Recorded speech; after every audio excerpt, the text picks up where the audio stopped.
एहतसाब बतौर इंतकाम, एहतसाब बतौर ज़ाती बुग़्ज़, एहतसाब बतौर ज़ाती अनाद, ये हमने देखा है। और ये बात जो है, बजाय ये कि हम कहें, शहबाज शरीफ साहब की जब बेल हुई, लाहौर हाई कोर्ट ने लिखा कि सबूत के और शवाहिद का एक टुकड़ा भी इस अदालत के सामने पेश नहीं किया गया। एहसन इकबाल साहब की बेल हुई, वही अल्फाज रिपीट हुए कि सबूत कोई शवाहिद रिपीट नहीं हुए। शाहिद खान अब्बासी साहब यहाँ बैठे थे, एक सबूत का टुकड़ा उनके खिलाफ पेश नहीं हुआ। और साद रफीक साहब के केस में, जो यहाँ इनके भाई सलमान रफीक भी हमारे साथी हैं और कॉलीग हैं, सुप्रीम कोर्ट ने एक 87 सफ़े की तारीखी जजमेंट दी है, जिसमें बार बार एक ही लफ्ज़ लिखा गया है कि नैब इन हजरात के और दूसरे लोग जो नैब का शिकार हुए हैं, उनके बुनियादी आईनी हकूक कुचलने के लिए इस्तेमाल किया गया। और फिर यह बात ह्यूमन राइट्स वॉच ने भी की है। यहां तक कि हमारी जो अपनी एक आईनी इदारा है, काउंसिल ऑफ इस्लामिक आइडियोलॉजी, उन्होंने कहा है कि नैब का ये असूल कि जी जिस पर इल्जाम लगे वो अपने आप की गवाही साबित करे और अपनी बेगुनाही साबित करे, ये भी गैर आईनी है। और यूरोपियन यूनियन ने कहा कि इसको जो है वो वन साइड इस्तेमाल किया जा रहा है। तो अब आप देख लीजिए कि Lahore high court, Islamabad high court, supreme court of Pakistan, human rights watch, European union, council of Islamic ideology सिर्फ एक बात कर रहे हैं कि नैब यक तरफा इंतकाम के लिए इस्तेमाल हो रहा है। अभी तक किसी भी मुस्लिम लीग नून के जो अमायदीन है, जिनके ऊपर केसेस हुए हैं, जिनको 8-8 महीने, 10-10 महीने, इंजीनियर कमरुल इस्लाम जो सबसे पहले पकड़े गए थे, उनको इतने महीने रखा गया। शहबाज शरीफ साहब 133 दिन हिरासत में थे। क्यों थे? क्यों? कोर्ट में जब मामला आता है, देखिए पीआईडी में बैठ के इल्जाम लगाने, कागज लहराने बहुत आसान काम है, लेकिन जब कोर्ट के सामने जाते हैं तो ये नीचे गिर जाते हैं। उसके बाद हमने ये भी देखा है कि सदर पाकिस्तान की जो ऑर्डिनेंस इशू करने की ताकत है, उसका बहुत ही बेजा और गैर आईनी इस्तेमाल हुआ है। कि हमने ये सुना इस अभी जो पार्लिमानी साल खत्म हुआ है कि ऑर्डिनेंसेस की तादाद 31 थी, जो कवानीन बड़े और छोटे कौमी असेंबली ने पास की उनकी तादाद 30 थी। तो ये भी एक आपके सामने इस फिस्तायत का एक तरीक़ेकार है कि हुकूमत को ऑर्डिनेंस के ज़रिए चलाया जा रहा है। हमने ये भी देखा है कि जो बहुत अहम आइनी उमूर हैं, उसमें सदर मुमलिकत जो हैं वो एक मामले को, जो उनका फ़र्ज़ है इस पूरी फेडरेशन का एक फिगर और होने के, हेड होने के, कि जब इलेक्शन कमीशन ऑफ पाकिस्तान के मेंबरान की तैनाती का मामला था, वहाँ ख़राबी हुई। उसके बाद अभी हमने देखा ही NFC में भी खराबी हुई। तो यहाँ बार बार हम ये देख रहे हैं कि ये हुकूमत जो है ये फिस्तायत का एक इस्तारा बन चुकी है। और अगर मीडिया के मामले में किसी को शक था, तो अब गालिबन 150 दिन हो गए हैं मीर शकील रहमान साहब को नैब का शिकार हुए। तो जिस आले को अपोजिशन को और आज़ाद आवाज़ों को बंद करने के लिए इस्तेमाल किया जा रहा है, वही आला मीडिया पर भी इस्तेमाल हो रहा है। दूसरी मैंने बात बहुत ब्रीफली करप्शन के बारे में करनी है। देखिए, हमारा एक ही सवाल है कि अगर BRT में चोरी नहीं की तो तलाशी क्यों नहीं देते? अगर मालम जब्बा में चोरी नहीं की तो तलाशी क्यों नहीं देते? अगर बिलियन ट्री सोनामी में, जिसमें अभी कहा गया कि 46 करोड़ की करप्शन हुई है, अभी पहली जो उसकी रिपोर्ट आई है, अगर उसमें चोरी नहीं की तो तलाशी क्यों नहीं देते? और सबसे बढ़कर अगर फॉरेन फंडिंग केस में चोरी नहीं की तो 6 साल से तलाशी नहीं दे रहे। क्यों नहीं देते तलाशी? ये तो दाई थे कि जी हम सब कुछ खोल के सामने लाएंगे, अब सामने लाएं। इनके ऊपर बड़े मुहीब और बार बार सबूत आ चुके हैं।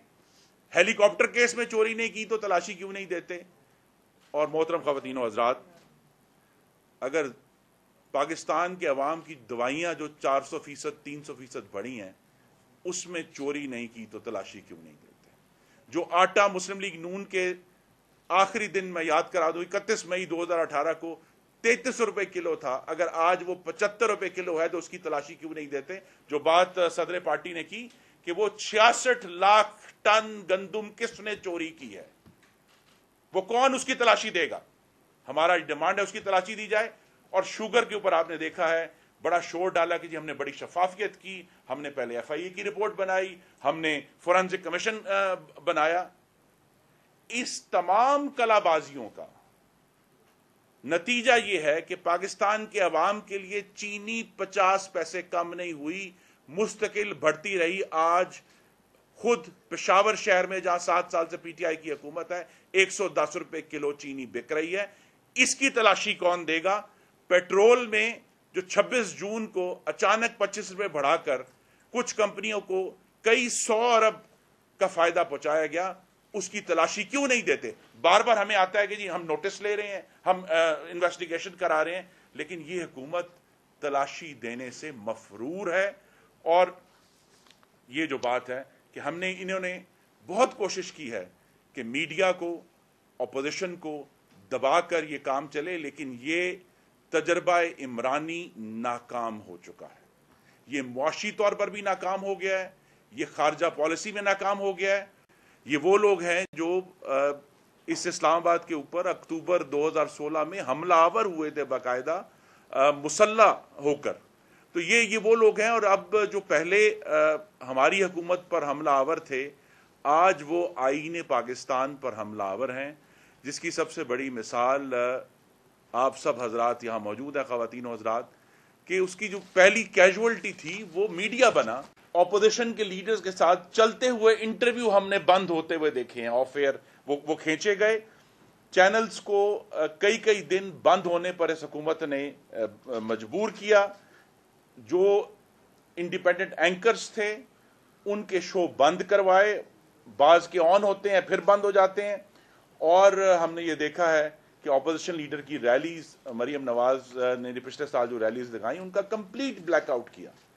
تو پہلی جسے کہتے ہیں کہ پہلی جو کیجولٹی تھی, جو پہلا زخمی ہوا اس فاشزم کا شکار, وہ پاکستان میں اظہار رائے کی آزادی تھی.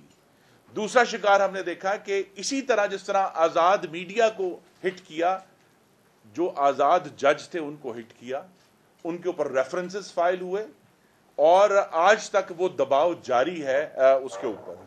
تیسری بات جو پارلیمان کا ہم نے اس دفعہ حال بنتے ہوئے دیکھا ہے, محترم خواتین حضرات, میں نے اپنی پارلیمانی زندگی میں اس حکومت سے پہلے وفاقی وزراء کو ایوان کے اندر بلوا کرتے ہوئے نہیں دیکھا, گالیاں نکالتے ہوئے نہیں دیکھا, نعرے لگاتے ہوئے نہیں دیکھا.